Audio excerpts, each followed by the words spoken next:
and welcome to today's event in the Poli-Talks series, Get Informed Before Elections. This series is co-hosted by Kerem House and Israeli Politics Simplified. Kerem House is a community-focused organization based in Tel Aviv. Since the beginning of COVID, they have focused on organizing outdoor and virtual events aimed to empower and engage Olim and young professionals in the city. Israeli Politics Simplified is a Facebook page dedicated to bringing Anglos in Israel unbiased, easy to understand information about Israeli politics and the upcoming election. I'm Meira, Lerner, creator of the Israeli Politics Simplified page, and I will be your host for this and any upcoming events in the series. This is our last pre-election event, but we hope to be moving forward into post-elections events as well, so please stay tuned for that. It's very easy to get confused and overwhelmed by the information overload that we see from the campaigns leading up to elections. We know that you, the voters, care about the issues and want to gain a better understanding of the political and election system and what the parties plan to do to meet your needs in the next government. This election is a truly important one, and our goal is to help you feel prepared and knowledgeable when you step into the voting booth tomorrow. In the past few weeks, we have spoken with candidates from many of the parties running this election. We've discussed real policy proposals and plans on issues that affect many of us in our day-to-day lives. Yesterday, we were joined by former MK Rabbi Dov Lipman, who brought us up to speed on where things stand for all the parties and campaigns now, some predictions on what may or may not happen after tomorrow's election, and some guidelines for helping undecided voters choose which party to vote for. Today, we'll be taking the opportunity to bring it all together and summarize what we've learned, reflect on some of the party platforms that we spoke about with our candidates, and try to compare them and more. Joining me for this event today are the co-hosts from our previous events and co-interviewers of some of our candidates. With me here is Aaron Scheer, who joined for the event with Jeremy Sultan of Yamina. Aaron runs the Kerem House Policy Club and created the Israeli satire site Daily Friar. He is a veteran of the U.S. Air Force and served 2 tours as a NATO political advisor. With us also is David Weiss, who joined for the events with Yorai Laharzano from Yesh Atid and Simcha Rothman from the Religious Zionist Party. David is originally from New York and lives in Karni Shomron. He is a co-founder and contributor on the Israeli Politics Simplified page. And last but not least is Marcie Yoselevsky, who joined us for our event with a candidate from the Labor Party, Rabbi Gilad Kariv. Marcie hails from New London, Connecticut, and now calls Tel Aviv home. She has a background in modern dance, education, activism, and nonprofit management, both in the United States and Israel.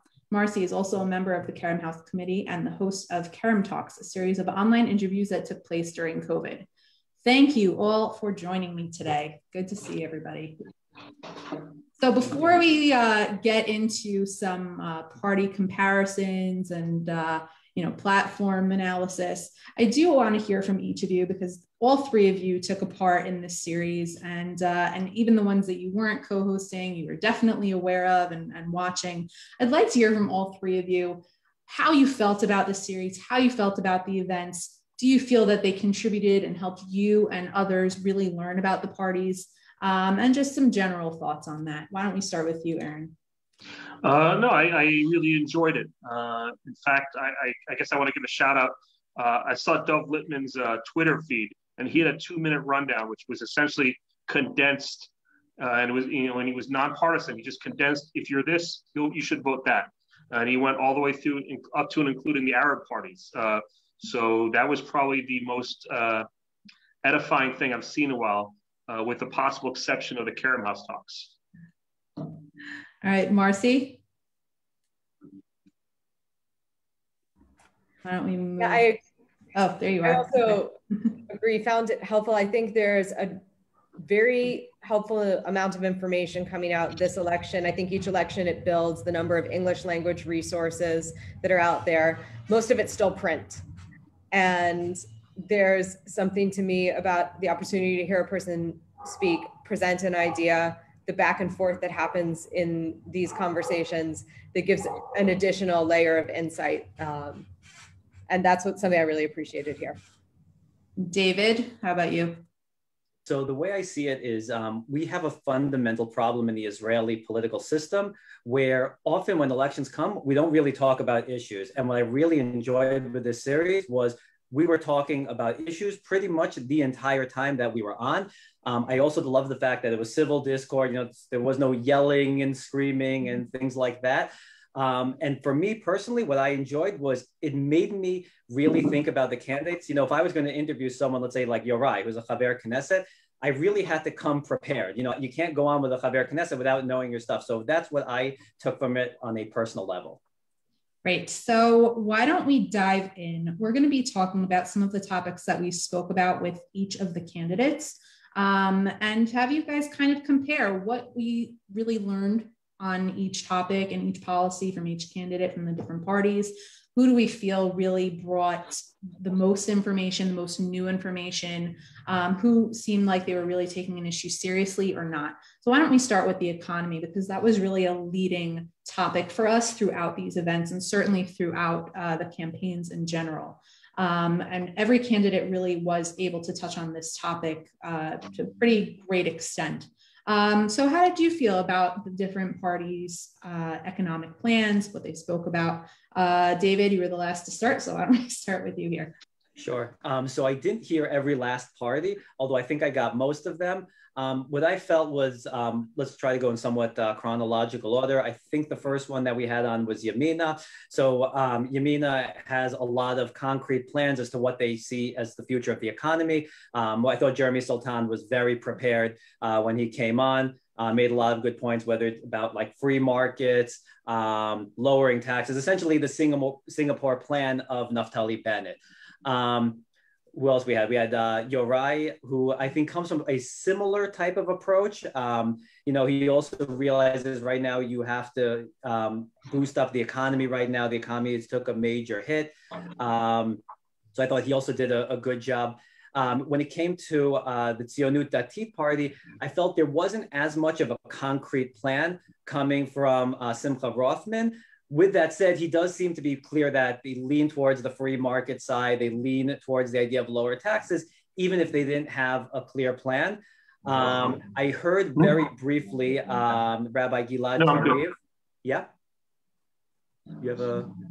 I thought I heard someone asking a question, but Rabbi Gilad Tariv, I thought I heard him saying that he thinks there's more of a need for government interaction in the economy. Unfortunately, I did not hear the New Hope. There was Sharon Haskell. Unfortunately, I didn't hear that one. But overall, I thought that the different candidates did a good job of laying out generally what their vision is for the Israeli economy. So before we move on, I do just want to make sure that we have the information out there for anybody that did not watch the event with Sharon Haskell. One of the things that she spoke about in terms of the economy is subsidizing the workforce and really bringing people back to work. And one thing that she brought up that I thought was a little bit more unique was the idea of giving vouchers to people to retrain for different careers that might be more relevant given the current situation or given where they are, if any businesses closed down, if they were out of work. So I thought that was an interesting thing for her to add and something that I hadn't heard, I think, from a lot of the other parties, just so that we're all on the same page. Marcie, do you want to take it from there? So that links up with two of the things that really resonated for me. That first one, the ability to retrain, I think in part because Corona decimated certain opportunities, but mostly because it also gave people an opportunity to pause in a way that we don't usually have the chance. And it gave people time to think about where they are professionally, to have conversations with people in other fields, to consider new directions. And I think beyond the benefit to each person who pursues a more fulfilling career, we nationally stand to benefit if we have people moving into some industries where we really need a more powerful workforce and we really need new energy in some spaces. And so to make that possible, because it's already been made partially possible by giving us this time to pause, to research, to consider. So we need just a little help to then realize the potential here. And I think that ability to retrain is a great one. The other piece that I really appreciated is Yesh Atid talked about weaving climate into the recovery plan. Anywhere where you can accomplish two goals in one space resources are limited, financial resources, time, energy, all of it, in some ways. And anytime that we can maximize it like that, these are two issues that both need addressing and where we can compound benefits by doing it together. So that worked for me. Right. Aaron, do you have any thoughts on the economic proposals we heard? I think one of the things, I guess I was impressed that none of the, all the people seemed to be within the ballpark of reality. That none of the candidates said anything to me, like even labor, which was, clearly to the left. They said that the private sector can't have all these solutions, which was, okay, that's what labor's supposed to say. But there was no one, I didn't see anything absurd, to put it that way. There was no Bernie Sanders answers, so that impressed me. Did I just say that? Was there anything that anybody didn't agree with from anything? I want to know what it means. You said it. Now I want to know what it means. I mean, everyone seemed to be dealing with with reality, and everyone seemed to have an idea of how economies work. I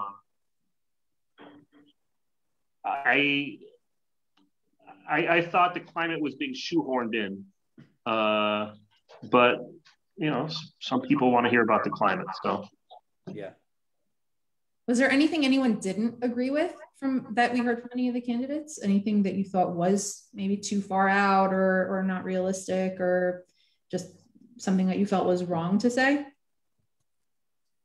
Like outside the Overton window, so to speak. That like I wouldn't go that far. I think everybody had very productive and realistic things to say. But was there anything within the comments? I mean, look, they were all expanding very much on what was maybe wrong with the economy. Did you feel that anybody took it to a place where some of the blame, so to speak, was being cast in the wrong place? Or do you think everybody was pretty much on the right page? When it came to the economy, I think there was a sort of general agreement that, COVID was the culprit. It wasn't like the Israeli economy was just so fundamentally flawed that we had to fix everything. There was no sense of that. I think it was a sense of, we had a global pandemic. It was dangerous to go outside, which obviously shut down the economy. And so we all sort of fundamentally understood the problem and what the solution would eventually look like. So I think that's one of the reasons, to have to back up what Aaron was saying, that no one seemed to be saying anything all that crazy. Okay. Great. Before we move on to anything else, I believe we have a lot of new viewers. So I do just want to reintroduce the event. This is our last pre-election event in our Poli-Talks series, co-hosted by Israeli Politics Simplified and Kerem. With me today are some of the co-hosts of the events from this series. All of us have been involved in speaking with candidates for Knesset, and we are endeavoring to compare some of the things that we heard and learned from the candidates and our thoughts on the events and the talks that we had with these candidates in general. So we discussed everybody's economic policy and how we felt that went. Let's move on to housing, because that was also a topic that was very much expanded on, I think, by all of the candidates and something that they all were able to speak about. Marcie, why don't we start with you? What were your thoughts on some of the housing proposals and plans that we heard about from the different candidates? I think as I listened to them, it's one of the few really common themes is this need for more affordable housing. I think it's one that has the most resonance across the board in different sectors of society. And part of what that made me think about is there's an urgency around it. And whenever there's an urgency around something, I want to make sure that there's a thought process that goes into it that's long-term as well. I've lived in a few areas before living here. I grew up in New London, Connecticut. I lived in New York for a number of years, in Manhattan and in Brooklyn. And in several of the areas that I've lived, I've watched housing happen, construction go at a rapid pace for whatever reason. And it's not always well thought out. And within a very short period of time, there's the, oh, maybe we should have thought of stage of things. And so I think that's where I have two thoughts primarily around the housing considerations. And the first is, we've heard where we're at, we've heard where you'd like to go. I still, from most parties, want more detailed plan, subsidize, and allow more construction. Okay, let's be a little more specific around most of these things. And what are the considerations that go alongside changing zoning or subsidizing or whatever change it is that's going to benefit us in terms of housing availability? What else do we need to think about? What other cities in the world and what other areas of the world have approached it in what way? How's it gone for them? There's people who've done this ahead of us. We've done it in other parts of the country. Let's look at our own examples. Let's look externally and move from there. Was there any party that you felt did give any concrete plans or anything that stood out to you from what they were talking about? I didn't hear too many of them talk about sort of the broader context. I think that's the piece that I wanted more of from everybody. Okay, how about you, Aaron? What are your thoughts on the housing platforms? So, I mean, I like Yamina's take, understanding that, you know, the housing supply is artificially low because of the, you know, land is owned by the state, and that the need to privatize, or their desire to privatize the land authority and to open up land to build upon that. You know, there's a supply and demand ratio, and if supply is artificially low, demand is going to be artificially high. In addition, I enjoyed New Hope's stress on Pinui Benui on smart urban renewal of, you know, adding stories to buildings, and I guess you would call infill, which is a way to, I guess, decrease sprawl. I'm seeing this in Tel Aviv. In fact, the building I live in is bittersweet that it's going to be under Pinui Benui, and I'm going to have to move. But I'm happy that we're going to be able to replace a building that was built in the 1950s, rather slipshod, when we were in a hurry to, you know, provide housing for doubling the population every 10 years in the 50s and 60s, with modern, hopefully better quality housing, which is smart density, better use of the space that we have.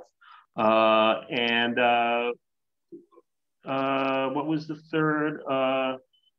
Those were the two things that really stepped out for me. But everyone, you know, up to including labor, seemed to be within the ballpark of you know, nothing that I found very objectionable.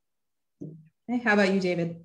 So I agree with Aaron about what he said with Yamina. Yamina basically has a traditional small market approach to solving the housing crisis, get the government out of the housing market, let the free market take over, and that'll help fix the problem. And that was their plan. I felt a lot of the other parties were sort of trying to like tinker with the current system so that we could sort of fix some problems here or there. So when I discussed the issue with Yorai, he was very clear that they want to have some sort of a rent subsidy proposal where they're going to, you know, bring down the cost of rent. You know, it would be nice if it worked and brought down the cost of rent, but there's always the fear that you can have a situation similar like what happened to New York. Marcie said she lived in New York for a while. I grew up in Manhattan. And there were many years where there were problems that were based on, you know, rent controls. So he did give a clear plan as to what he wanted to do. But I wasn't exactly sure as to how exactly he was going to get it done and all of the specifics of his plan. Okay. Does anybody want to add anything on this particular topic, or we're good to move on to the next one? I think we're all kind of in agreement on everybody being in the realm of possibility. There were definitely some parties that did want to put a little bit of a focus on making rent a more affordable option for people and having it not be just about buying. And I thought that was definitely interesting. And Aaron, I definitely agree with your point about New Hope's plan for Binui Vishinoi. I thought that was very interesting and a take that I didn't hear from a lot of the other parties. Anybody want to add anything on that, or we're good? Yeah. Well, I think that on the housing question, and similar to some of the others, and I have to go back and listen again to some of these interviews, but there's a treatment of issues in a sort of separate from all other issues, like one at a time. Sometimes we'll talk about housing, then we'll talk about environment, then we'll talk about education, and they're intrinsically linked.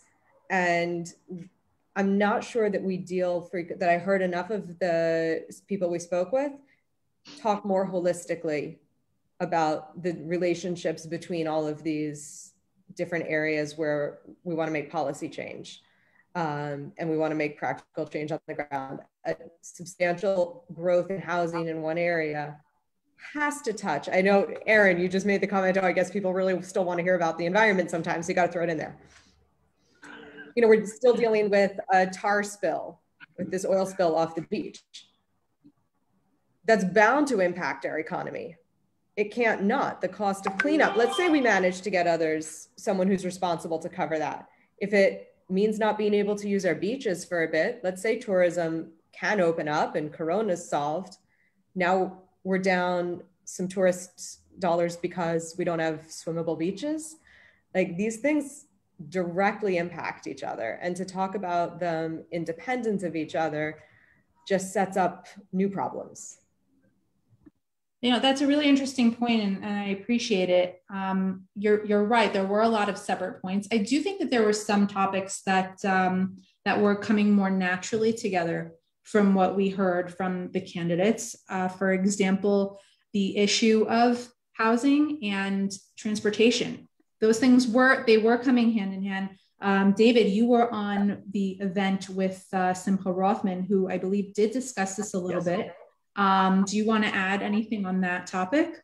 Yeah, so I was actually thinking about Simcha as you were bringing it up, because Simcha's from the Tzionut Datit party. They're very pro building in the Yishuvim. And so when he talked about building in the Yishuvim, it's not just ideologically, we believe this land is ours, but it's also part of the practical solution of the housing crisis, likewise with transportation. Actually, there's one thing I thought of that was really interesting that I got from him, which was he mentioned how much Bezalel Smotrich loved being the transportation minister. And it was something he actually had never really considered beforehand. And it makes you realize that with many Chavrei Knesset, or in this case as ministers, there are obviously clear right-left divides and very controversial issues. But then there are these issues which are not necessarily so controversial. And you can have people who could be on one end of the extreme or the other. And all of a sudden you could say, hey, you know, they actually did some pretty good work here. And people who might disagree with them on the fundamental issues that really get us to butt heads, but on some of the less hot button topics like transportation, there are people who say, actually, I think you did a good job on that issue. Anybody want to respond to that? Or we can move deeper into the transportation issue, because that is the next thing that I do want to discuss. All right, so let's move on to that. Aaron and Marcie, you guys actually live in Tel Aviv, and I feel like transportation becomes a bigger issue. One of the things we did discuss was Tel Aviv moving more towards scooter lanes and bike lanes and away from parking spaces, and that seems to be becoming an issue. One thing that I did notice is that a lot of the parties really kind of echoed each other on the need for building up the public transportation infrastructure and helping to work on that, and how that would work and improve cars coming in. Anybody want to add anything on whether or not we heard enough from the parties on that particular issue of cars and moving away from them? And if anything stood out to any of you on that issue? Well, you know, the Kerem House really, you know, as an entity really has never really thought about micro transportation or scooters or anything that they, woohoo! We are obsessed with it here. Yeah, I mean, I think Labor talked about the need, I mean, you know, getting cars off of, a way to get cars off of the road, and, you know, is to improve the robustness of our transportation system. Now, I enjoy our intercity rail. I'm looking forward to the light rail, and I'm hoping that the light rail in Tel Aviv will increase the art of the possible of where you can live in Tel Aviv and have a Tel Aviv life. I live up by the Yarkon River, and you know, it's 1.3 miles away. It took me the better part of almost a half hour to get here. You could probably get here a little quicker on a scooter. I think the safety of scooters is a prominent individual passed away last 2 weeks ago because of a scooter accident. I think there's room, in terms of dedicated bike lanes and things of that nature, I think there's some room for improvement. And I think that the light rail will increase if you can live in Bat Yam and get into the center of the city in 20 minutes, then people can have a Tel Aviv life outside of this relatively small area you can have a Tel Aviv life in now, if that makes sense. Marcie, how about you? Yeah, I think I'm in a place of, if 2 years from now we don't have a substantially overhauled public transportation system, then what happened? Because what we've heard from everyone at this point is that it's a priority and a necessity, and the plans look like they've got a lot of overlap. I'm optimistic also because I think practically, at least in the Tel Aviv scheme of things, it's doable. I was talking about New York earlier. Just the geographic size of these two cities makes solving the problems here seem so doable. If we can create spaces on the periphery of our city where individuals can leave cars and make that last leg of the trip in independently, all of this, like, there's so much to work with here. The landmass size is not that big. If we can cover it more effectively with buses, with parking lots outside the city, with the light rail, with all of that, then I think there's really every reason to think that this is doable. And everyone we heard from seems on that same page. So there's going to be something to answer for if we're not markedly improved in a couple of years. David, you don't live in Tel Aviv. You Correct. Do live more in the periphery. How did you feel about some of the answers that we got from the candidates? Did anybody do enough to address some of the issues that you might encounter coming from outside the city and having to travel in? Did you hear anything unique and different that was exciting or new to you? Yeah. So while I live in Karnei Shomron, I work in Petach Tikva. So yes, things like improved city public transportation definitely would improve my commute. With that said, I think in general, solving the issues of public transportation and transportation in general of traffic is really actually not that simple. What you guys were discussing previously about Tel Aviv is very different than what I deal with in the Shomron. One of the big issues that I feel we have is typically when they'll build a road, they build a road with one lane. And the second you have a truck, like a cement mixer, driving uphill, you are stuck behind that cement mixer for a really long time. And so that's one of the problems that I see. I think it gets down to something much more fundamental about Israel, which is we're really good at short-term planning. We often don't think for the future. So like when you're building that road, why is it not 2 lanes in each direction from the start? Why are you doing it 1 lane? And then when all of a sudden there are more people living in the area, it's like you're so shocked to find out, wow, there's really terrible traffic here. So no one really addressed that issue, which is a big issue for me personally. But in general, yeah, I think transportation is not something that's so simple to fix. There's a lot of budgeting that goes into it. It takes a lot of time. But yeah, it is overall a really important topic.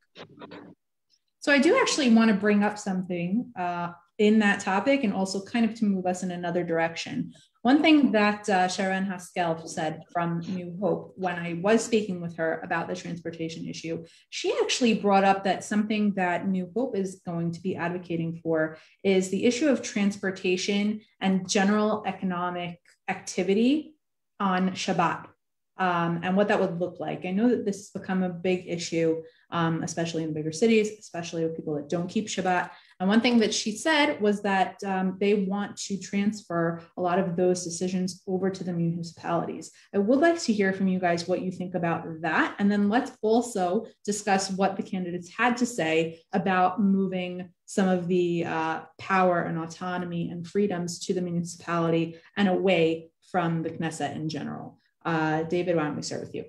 Sure. So the way I see this issue is, so long as it's run on the national level, those who are in the Knesset are going to be making decisions. Whether you like the decisions or you don't like the decisions, that's just the reality. So one of the things that was discussed, I think actually Rabbi Dov Lippman brought it up, is the idea of giving local government a much bigger say in what happens, which is something that is very big in the American tradition. We've got, your local government. So as someone who grew up in New York, you've got the municipality of New York, you've got then the state above that, then you have the federal level above that. So we have different levels of government. In Israel, it doesn't quite exist as much because a lot of things are just kicked up to the highest level in Yerushalayim. So it is something that was discussed. Unfortunately, I didn't get a feeling from any of the candidates that this is something that's going to change in the near future. It seems that for the time being, all of these decisions are going to still be made on the national level, including public transportation. Aaron, how about you? You were on the talk with Jeremy Sultan from Yamina. Correct. Jeremy, we know, has been a part of his city council for a very long time, has been part of planning and zoning and housing, and he definitely had what to say about it. How do you feel about what the candidates said about municipalities in general, especially given what we might have heard from Jeremy? I agree with the concept of, the ones that that focused on what you want to call devolution of powers to the local level is something I would agree with. And I have a little bit of curiosity that if there is somehow, there's two paths based on what happens tomorrow. There's a path where the BB path and the non-BB path for how the coalition is created. If the non-BB path is created and without the participation of the Haredi parties, I think it might be very interesting what we see in terms of transportation on Shabbat. I'm legitimately curious how the cards are going to fall tomorrow, and I think that would be one variable. An interesting variable would be whether the Haredi parties, whether the BB coalition, which would include the Haredi, or would there be a non-BB coalition, which presumably would not include the Haredi. What about you, Marcie? How did you feel about what our candidates had to say about municipality issues? I think doing it in the context of Corona time gave it a new dynamic. I think previously when I've thought about municipal issues, I thought a lot about in the context of transportation, and my personal preference for giving sort of an overall boundary to work within that would exclude certain volume of transportations, whatever it is, and then allow municipalities to within that open up some options and make choices that make sense for communities. And so I'm not doing this conversation in the context of COVID, in the context of something that links us so much, one community to the next. It gives it another dynamic. And I'm not sure on this one where I sit still. Okay. I do want to take a break for a second and welcome all of those who have recently joined us here on our live stream.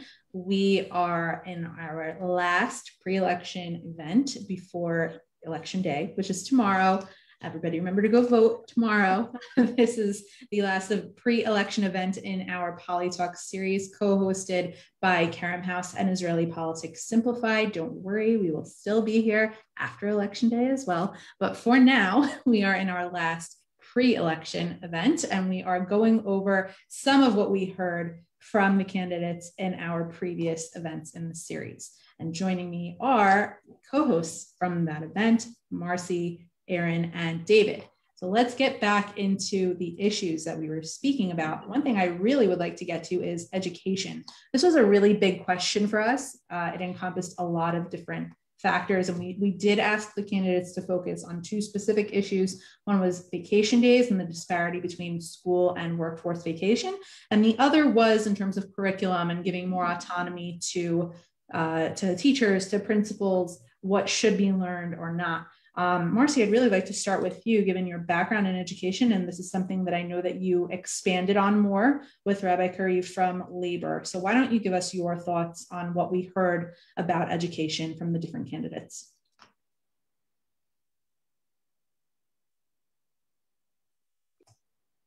Marcie, you with us?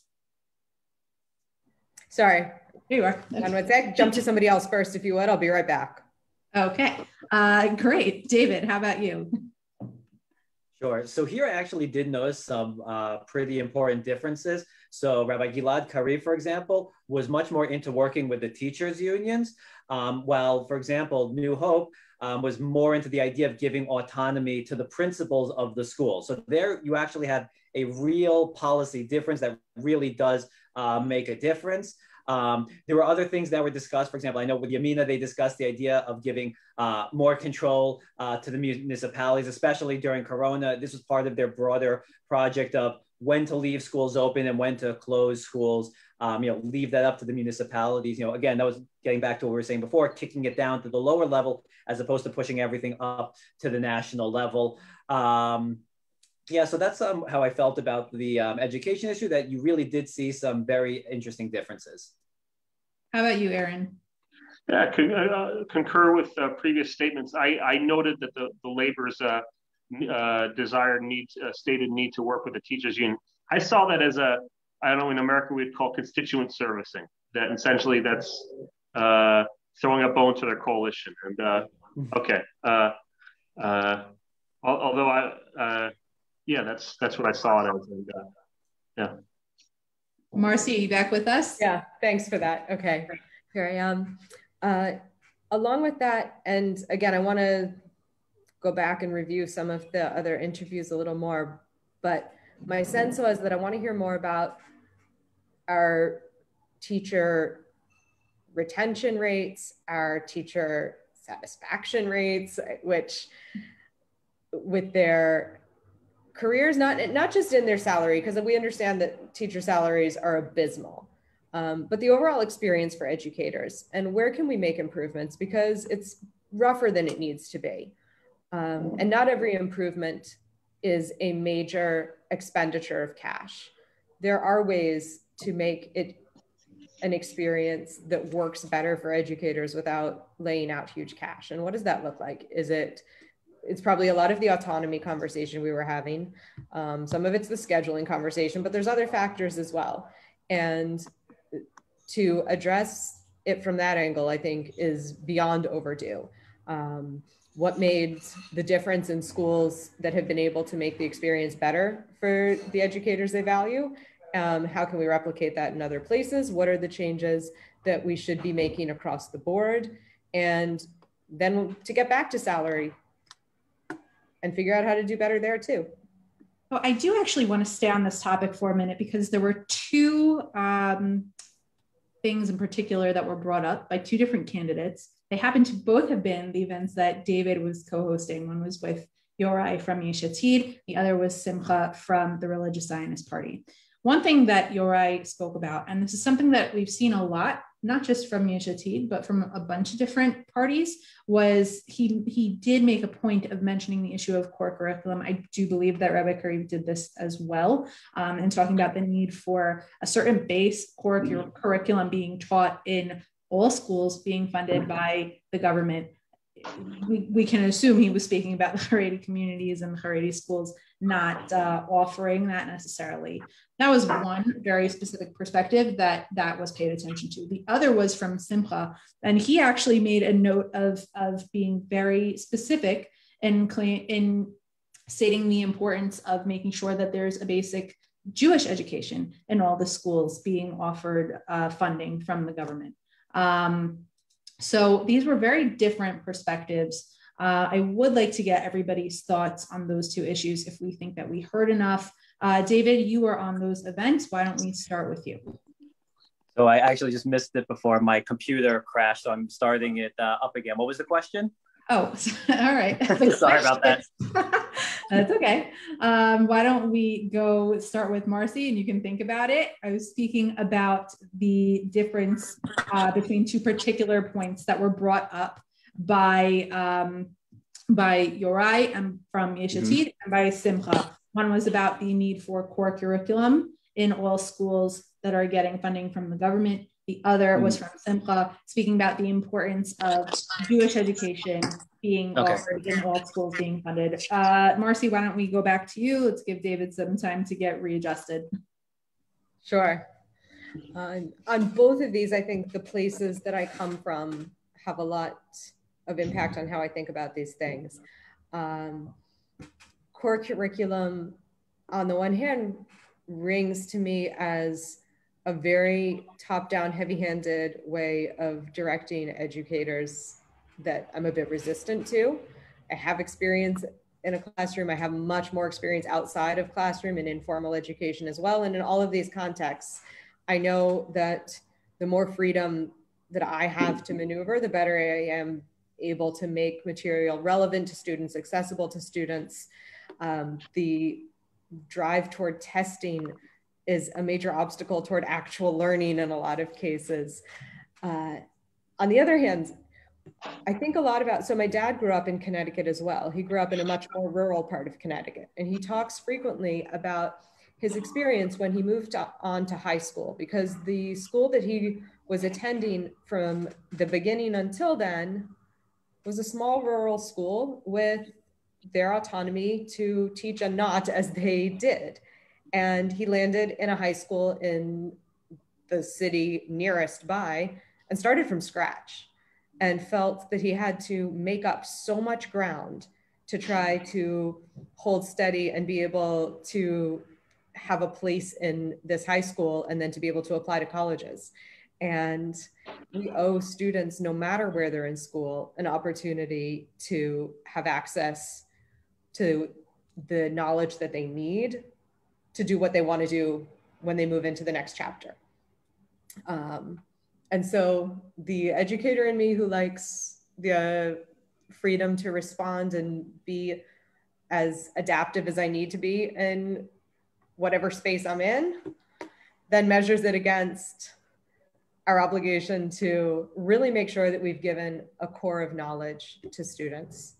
And it needs to be well thought out, and it needs to be balanced, and it needs to not prioritize testing over actual acquiring of knowledge and learning. But there is a place for some core element here. So that's my own debate on that one. And then on the Jewish education piece, I've been lucky to grow up with a lot of good Jewish education in the States. And I think there's room for improvement here, I think.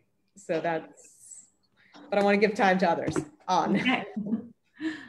David, are you ready to join us on that issue?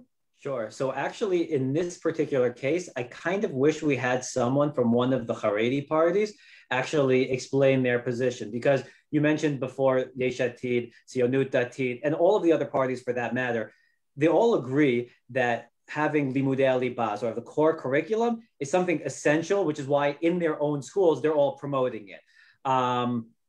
So in this case, I wish we had some sort of a Haredi explanation as to why they say it's non-essential, to the point where they can have schools with only Judaic studies and nothing from the secular curriculum from a certain age on. Okay, Aaron, how about you?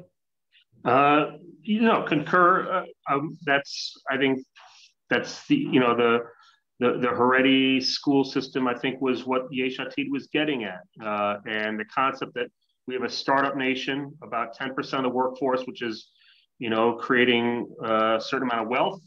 And we have segments of our population, specifically the Haredi and the Arab populations, who are lagging behind. And as one nation, we should have a basic level of education that is in common.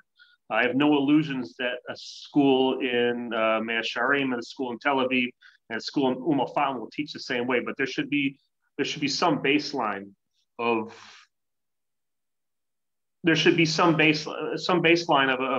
a nation in the 21st century that calls itself startup nation. That's what I got. So I would share just my reflections as a parent.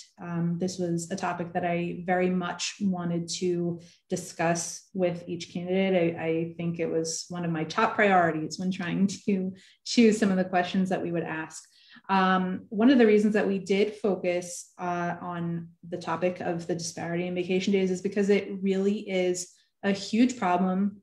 Something that parents know very, very well. I can share, David and I were talking just this afternoon, and we were discussing how the week before Pesach, the week of elections, there are kids, including his own, that just don't have school for the entire week, and parents have to still go to work. And right now, there really just isn't enough being done, even with Bet Sefer Shel Chofesh, I think that Yamina did mention. There are little fixes here and there. There is this big disparity. Right now, I don't see a ton being done. Sharon from New Hope did mention that there is a plan to make the workday, the school day longer and the school week shorter, and hoping to balance out the vacation days with Jewish holidays. I know that Labor mentioned the need for working on vacation days in the workforce and how there isn't enough of it.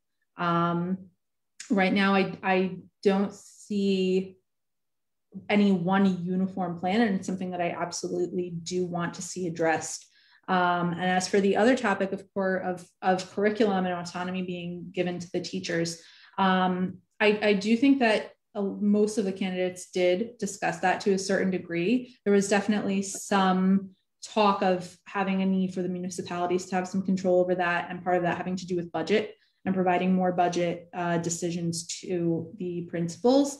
And as a parent, I would just say that that's something that I would want to see change. I also grew up in Israel. I went to school here.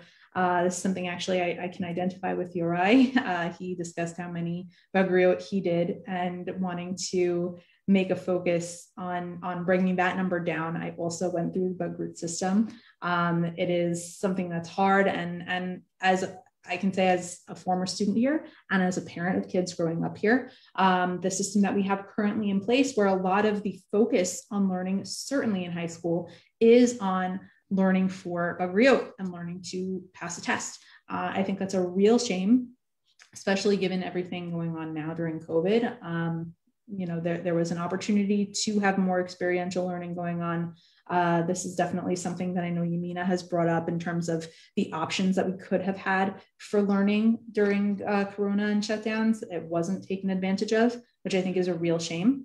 And for all those candidates that did bring up the need for working on that, I really do hope that it becomes a serious proposition in moving forward with education. Whoever would be addressing that, I would hope that it becomes a serious enough issue on both fronts.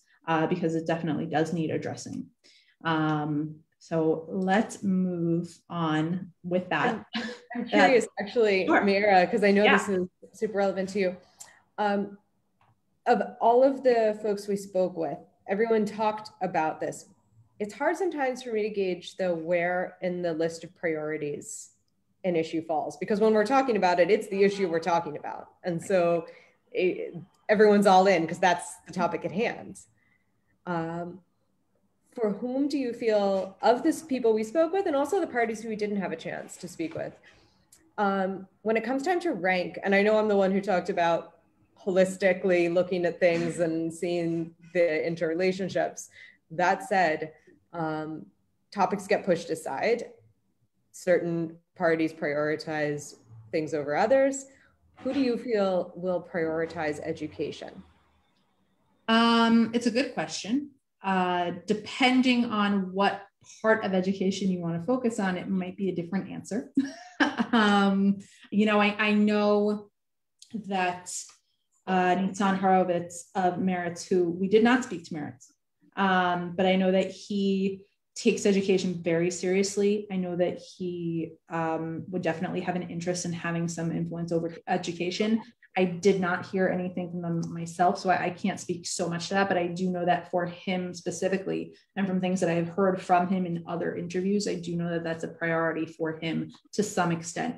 As for the people that we spoke to, I think I would say that New Hope definitely has put a stress on education. Gideon Sa'ar is a former education minister. And Yifat Shasha Biton, who's on the list, would like to be education minister. She has been very involved in education in Kiryat Shmona, where she lives and where she was on the city council. I believe she's also a teacher and has been very involved in education. And that was, I think, even one of the first platforms that they published was their education platform. So I know that that's something that they have professed to be taken very seriously. And I would have to assume that that would continue to be the case, knowing that they're already going in with somebody that they would like to specifically nominate for education minister and having that be a big part of their platform. In addition to that, I can say that Naftali Bennett has also been education minister, and he made very specific promises during the campaign and when he was appointed as to what he wanted to accomplish in education, one of them being raising the bar of 5 yechidot math and making that more accessible and something that was more of a priority in schools. And he accomplished that. So I would imagine that that's something that he would want to continue doing. And I also identified with Yorai. I know that he has been very involved with forming Yesh Atid's platform focusing on youth issues. So I know for him specifically, that's something that's very important in focusing on education. I can speak to that just as him as a candidate. Forget the rest of the party. He, I know, takes education very seriously and pays very close attention to that. So I think I would say in that order. Outside of Merit, who I didn't speak to personally, I just know from other interviews of the people that we spoke to, I think I would say those would be the rankings. It's a New Hope, Yamina, and Yesh Atid, I think, did a really good job of addressing those issues and will probably move forward and continuing to address them. Anybody want to add anything to that? David, you're a parent as well. Anything you want to contribute? No, the only thing I would say is, yeah, the issue of the gap between work days and vacation days is enormous. As we said before, we were discussing before the problem of, right now we're in 2 weeks off because there's the week before Pesach and then the week of Pesach.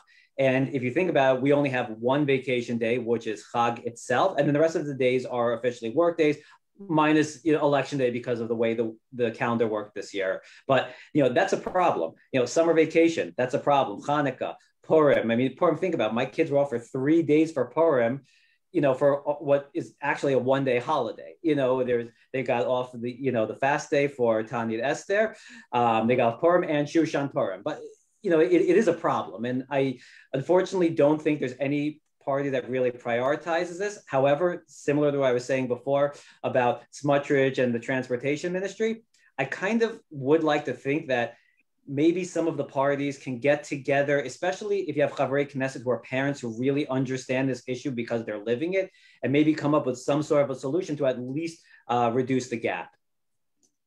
Okay, let's move on to the next topic.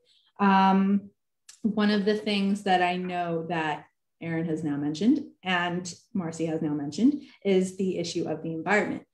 We did bring it up with, I believe, almost every candidate, at least in one form or another. So why don't we talk about that and what we heard from the candidates? Do we feel they address the environment enough? Do we feel that any of the parties have a really serious environmental platform? And what resonated with you the most? Why don't we start with Aaron?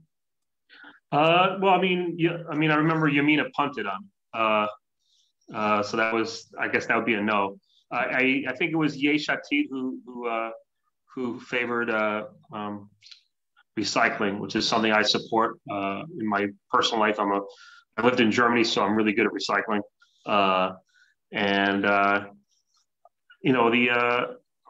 As Israel, as we seek to grow the population, as we seek to expand the areas of available housing, it's going to be a struggle in Israel to preserve the things we love about Israel in the 50 years from now.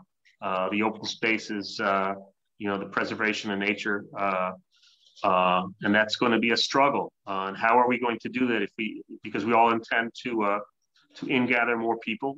We talked about encouraging Aliyah. And it's gonna be a struggle to preserve what we have in Israel. And the low-hanging fruit to me, the easy solutions is that we can start with is going to be a more robust recycling. Marcie, how about you? I wasn't particularly taken by the way environment was spoken about in any of these interviews. Bigadol, and having read and listened to folks, I think this is maybe where most of all, I see this as a needing to be a common thread through every conversation. To talk about any of these topics and ignore environmental opportunities and impacts. It's not just that when we build housing, we might do damage. It's not just the room for environmental destruction. It's also that each time that something is changed or created, it's an opportunity to create a solution, to avoid causing a problem and to create a solution potentially. One of the issues I spend a lot of time thinking about and being bothered by is the rate of poverty in Israel, and the amount of food waste is, hang on one second, I'm very sorry. No problem, why don't we? Sorry about that background noise, okay. I'm with you. All right.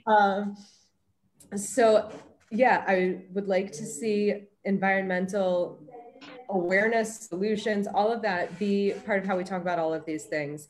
And I think about it from two directions. I think about it from a policy change angle and a cultural change angle. And they feed off each other. When there has been enough of a culture change that this is a value for people, then when it comes election time, we vote for the people who also see value in environmental awareness and good policy. And I don't think it's a one or the other. I think it has to be a both. There have to be some legal and policy changes that are the motivators for the cultural change. And so I'd like to hear somebody talk about it in those ways. How about you, David? Anything to add on the issue of environment? Anything that we heard from any of the candidates on that? Sure. If you ask any of the party leaders, whether from the parties that we talked with or the ones we didn't, my guess is if you said, what are your top 5 issues? None of them would say the environment. Okay. I think if you had them on one of those interviews for 5 minutes, it would basically just be yes, Bibi, no, Bibi. The environment would not be discussed. So whether we like it or not, we just have to face the reality that there isn't that much focus in terms of campaigning and the environment. Now, that doesn't mean once the Knesset is formed, assuming there's a coalition, that there aren't actual policy changes made. But I didn't get the feeling that for that many, it was a high priority. When we spoke with Yorai, so I know he takes this personally as an important issue himself. When I was doing research on him, I saw that the week before he was personally at the beaches cleaning up. So I know for him, it's very much an important issue, and he has it as a personal priority in his life. Now, does that mean Yesh Atid is discussing this at length all the time? No, but it's something that I think we did, that's a certain added value that we provided, where we were focusing on issues where often you will not see if you just watch a typical 5-minute segment on the news. I think it's a missed opportunity. When you're saying that this is a person who in his own life spends time committed to environmental issues, to me, it's a leadership responsibility to take us and tell us the things that we sometimes need to hear and to help us to focus our attention where it belongs. It's a leadership responsibility to not just talk to the interests of your audience, but help form those interests. As leadership who has a bigger picture, who has an insight to offer, that's what it is to me. And it's true, I think for a lot of Israelis, it isn't yet a priority. And so it's not as appealing to speak about, because you win votes by speaking to the issues that are top priorities for people. You win points in the, what is leadership game. And I think that you win in the end by doing some of these things. I think there are some things that you win in the end by adhering to the values of good leadership. And to take an issue like the environment that folks know matters, and folks know we can't get away from this, and folks know that it's attractive to ignore. And so I think, and well, along with one other topic that I know there's, I think only one interview we did where someone at the end, when we said, 'So what else haven't we spoken about?' the issue of Palestinian Authority and the West Bank and Gaza, and what are we going to do in these spaces, and a two-state solution. These came up. And so to me, environment and a few other things fall in this basket of leadership's responsibility to pull our attention where it matters and form a conversation there. That's a great point. I agree. I think that all our leaders need to also be bringing things that are important to them to the forefront, making sure that it becomes a priority, not just for them, but for the people that they're leading. So thank you for that. Let's move on to our last topic that we want to, that I'd like to bring up, that we spoke about with our candidates before kind of moving to something else. We're all Anglos, and our events are in English. A lot of our audience are Olim or Anglos, or even not, people that are interested in some Anglo issues maybe. And we did discuss with all of our candidates the issue of connection with diaspora Jewry and Aliyah, and encouraging Aliyah, assisting with Aliyah and integration. Interestingly, 3 out of the 5 of our candidates consider themselves to be Anglo adjacent, Anglo all the way, something like that. And of them, I think that they kind of put themselves as almost representatives of the Anglo community, should it come to that, and should they be in Knesset. So I found this issue to be interesting to hear them talking about. I'd like to hear from the 3 of you how you felt about all of the answers that we heard on diaspora and Aliyah issues. Aaron, you were on with Jeremy, who's the only real Anglo of the bunch, I think, despite maybe some connections here or there.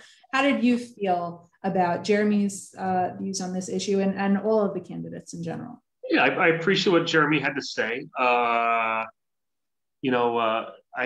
try to push him on questions of, I think that in earlier times and possibly up until now, the state of Israel has, in the public sector, has had a lot of failure in that, and it has relied on NGOs like Nefesh B'Nefesh, Taglit, and Keep Olim in Israel. Shout out to Liami's guys to sort of take up the slack. And we talked about it a little bit, that some of the Anglo NGOs have taken up the slack of a general failure within the public sector of the Jewish Agency, for example. I appreciated what Labor had to say about the Labor candidate had to say about Aliyah. Look, I think that Anglo-Olim are self-selecting. My politics are to the right. I consider myself center-right. So we were self-selecting.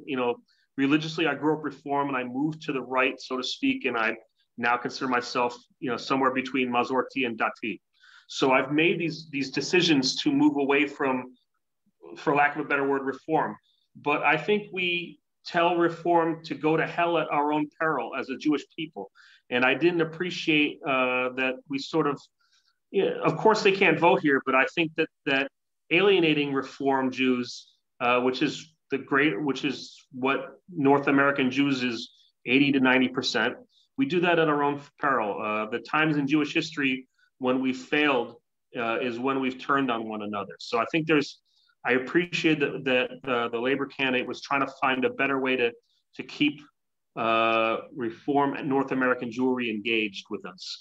I think that within Reform Judaism, there's a BDS core which is growing, and we need to encourage those within the Reform and the conservative movement which are fighting that. And we don't do that by telling them to go to hell. That's what I got. How about you, David? So one thing with all the candidates is they're all pro-Aliyah, which is something you would expect, especially when speaking to groups of Anglo-Olim. In terms of actual substantive difference, so when I spoke with Simcha Rothman of the Religious Zionist Party, so he was very, very critical of the Supreme Court's decision in recognizing Reform conversion. So he definitely differentiated himself from other parties.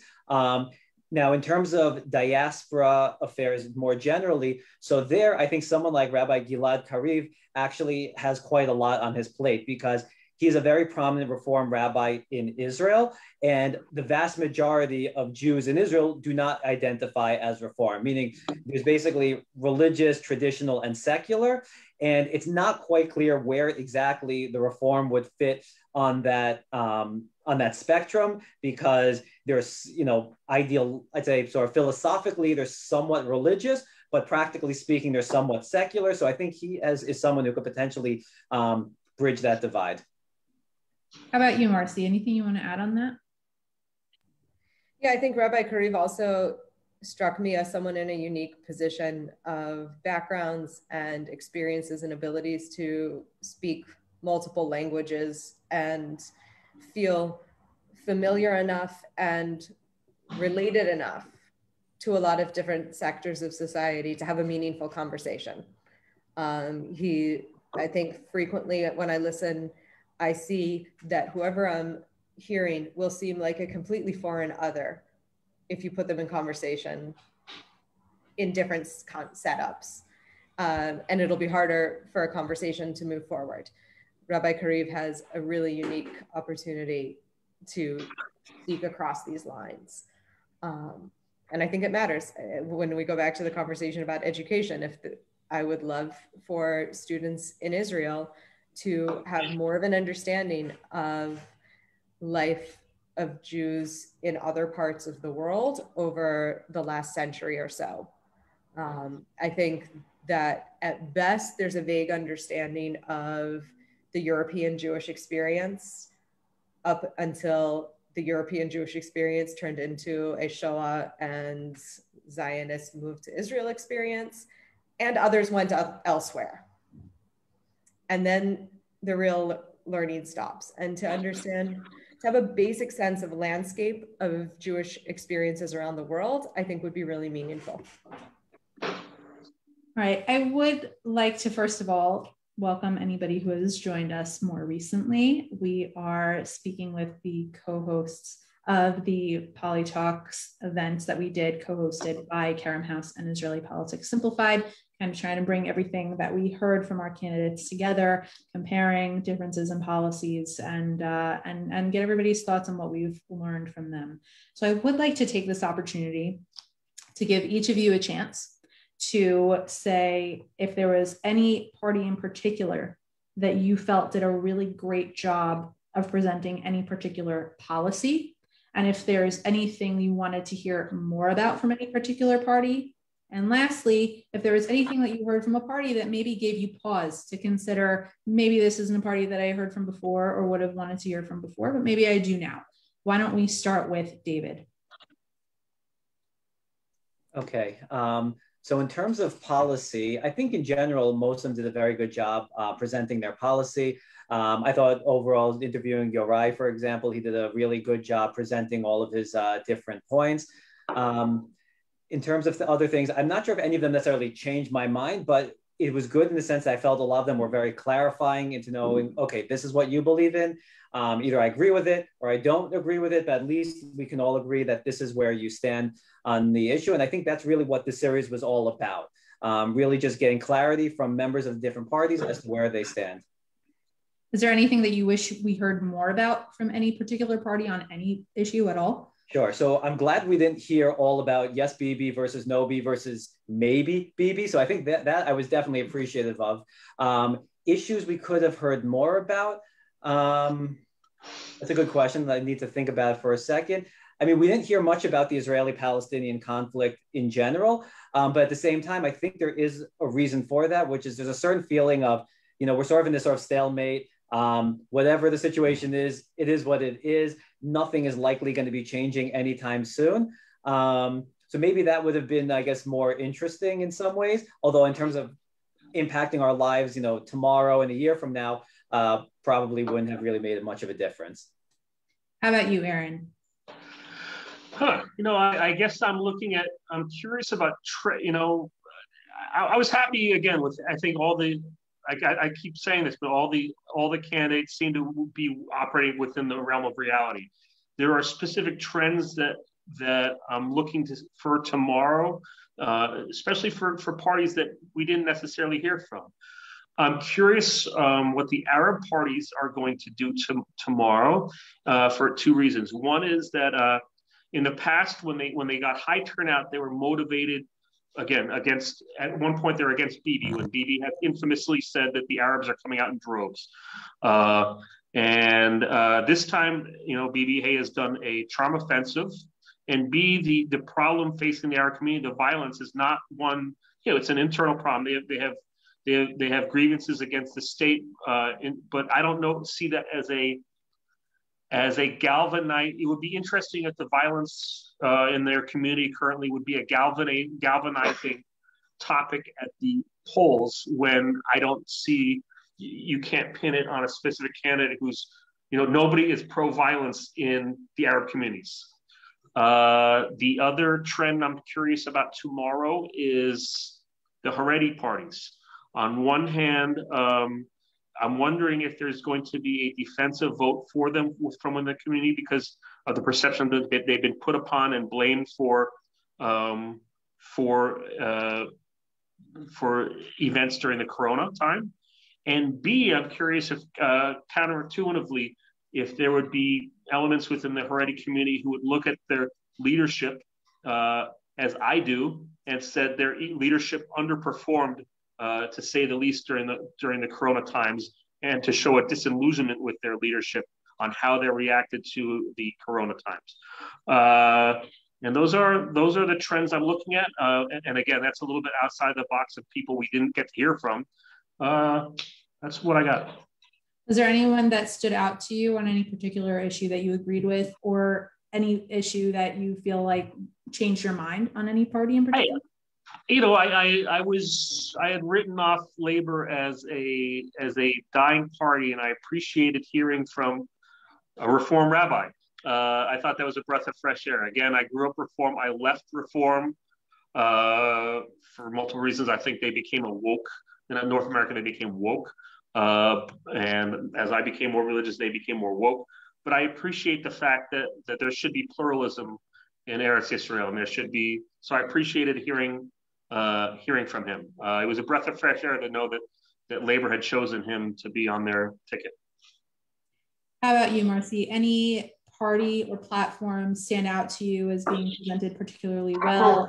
Anything that you would have wanted to hear more about, or anything that maybe changed your mind on any particular party? Yeah, so the first time that I spent time in Israel, I was living here for 6 months in 2003. And at that point, it was impossible to talk about anything other than Israeli-Palestinian issues. And I remember in conversations like this, the interviewer would say, let's do the impossible and pretend for a moment that that's at a stable enough point or resolved or whatever it is. What else would we talk about? Where are we on? And then every one of the topics that we spoke about would come up. What would we say about housing and transportation and education and environment? And so to me, I appreciated that Rabbi Karev, I think, very articulately brought up at the end. He said, we've spoken for the hour, and the elephant in the room is the question of a two-state solution or another resolution, because everything that we've spoken about is only consequential to the extent that it only matters when we can handle this and when we've sorted this out. And to ignore this issue is not really a viable option. We can do it. It will cost us. It will cost it's not okay, and it's not the right thing for leadership to do. And I appreciated that. And I would love to hear from other folks who we interviewed and the others that we didn't. What's the thought? What's the plan? Where are we on this? Because very few problems get better when you ignore them. All right. So before we wrap up, I do want to pose a final moment for each of you. Everybody's going to the polls tomorrow. Final thoughts on learning about policy, the importance of learning about policy and making a decision on who to vote for, as opposed to just going with your gut. Any final message you want to give to the rest of the voters before they go out to the polls tomorrow. Marcie, you ended. Let's start with you. Okay.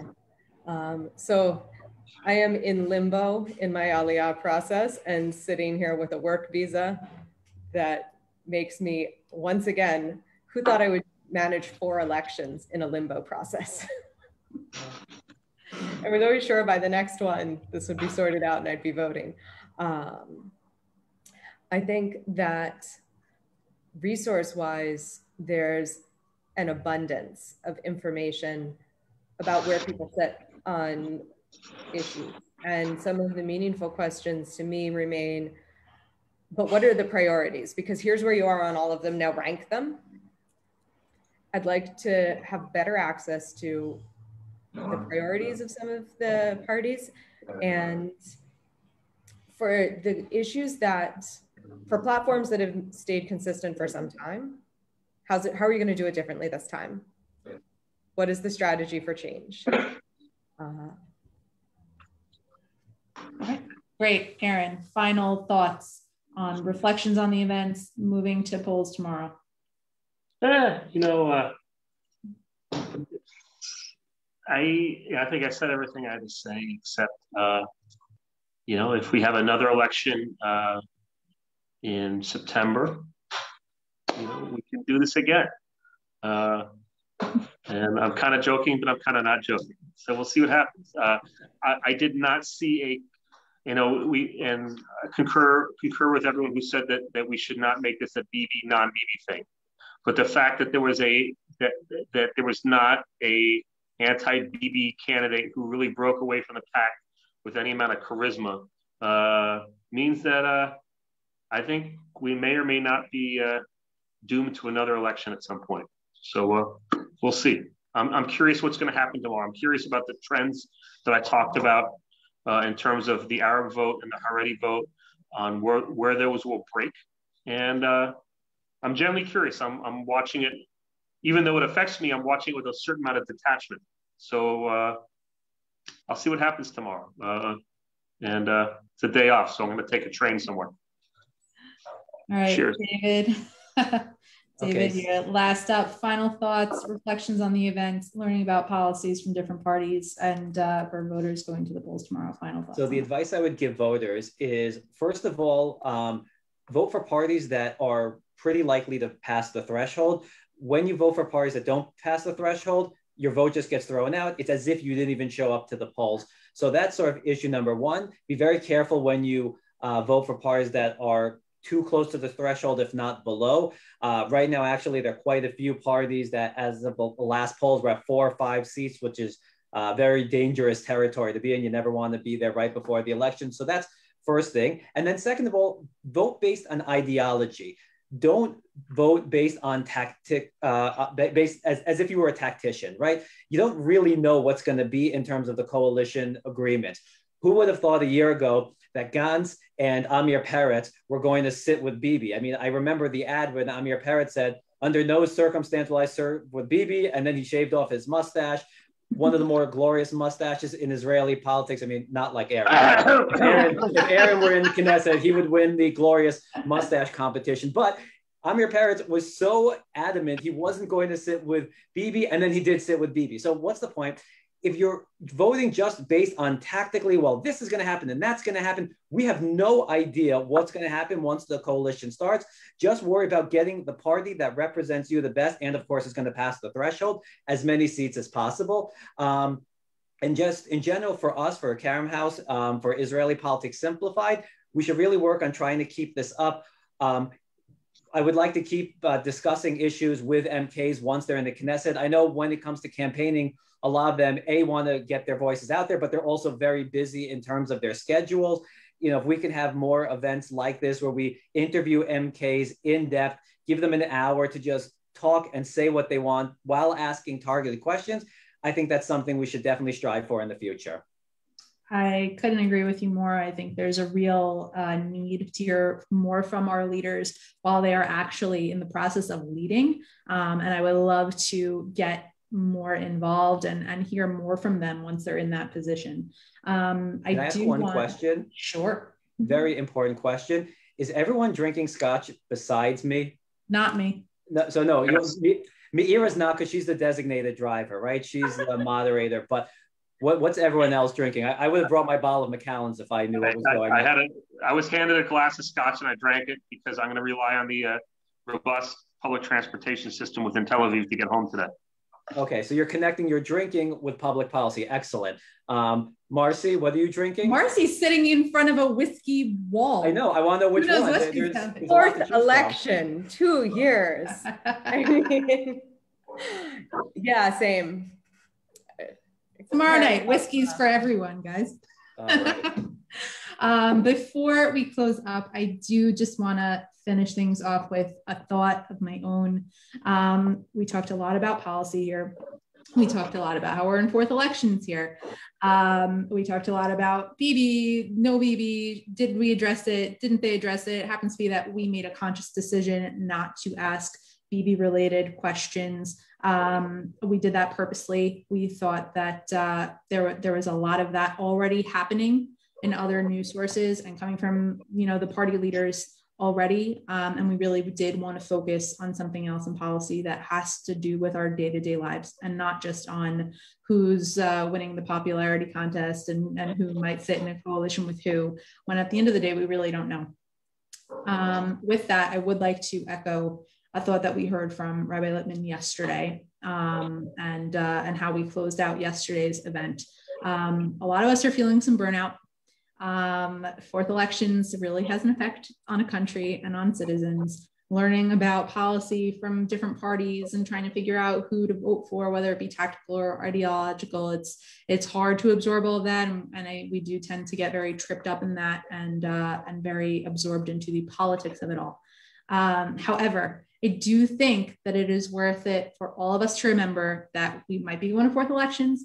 And we might be talking about all these parties over and over again and who's sitting with Bibi or not. But the fact that we have the ability to have this conversation, to be able to go vote in Israel, in our country, for Jewish leaders or not Jewish leaders, or whoever you want to vote for in a truly democratic process as part of our own country and statehood is something that we should all be reflecting on and appreciating the significance of, even with all of the burnout from election talk. It's something that I think, we didn't talk about ideology so much during this series. And that is, I think, one ideological point that everybody across the board can 100% agree on, the idea that we have the ability to have these talks and have elections in Israel is something that will never get old and will never feel burnout, and something that we should all appreciate. So with that, I would like to thank my fellow co-hosts and my guests who have joined me today, David, Aaron, and Marcie. Thank you so much for taking the time, not only in this event tonight, but in our previous events in this series, and being a real part of bringing real policy discussion to the masses. Thank you for joining for that and for this. And happy elections, everybody. Tomorrow's election day. Thank you for tuning in, and be sure to follow Kerem House and Israeli Poli-Talks, Israeli Politics Simplified pages on Facebook to hear more about any upcoming events that we may have. As I stated, this may have been our last pre-election event in the series, but we are very much hoping to continue this series in post-election talks and beyond. So make sure to tune in to Kerem House and Israeli Politics Simplified to get more information on those events. Rest up. Tomorrow's a big day. Everybody go vote tomorrow at the polls. I think they open at 7. Don't forget, take advantage of your democratic right. I think they open at 7 until 10. Wow. Okay. Make sure you know where to vote and go do it. There's no excuse not to. Go vote. All right, everybody, have a great night and happy election day. Bye-bye. Thanks. Bye. Bye.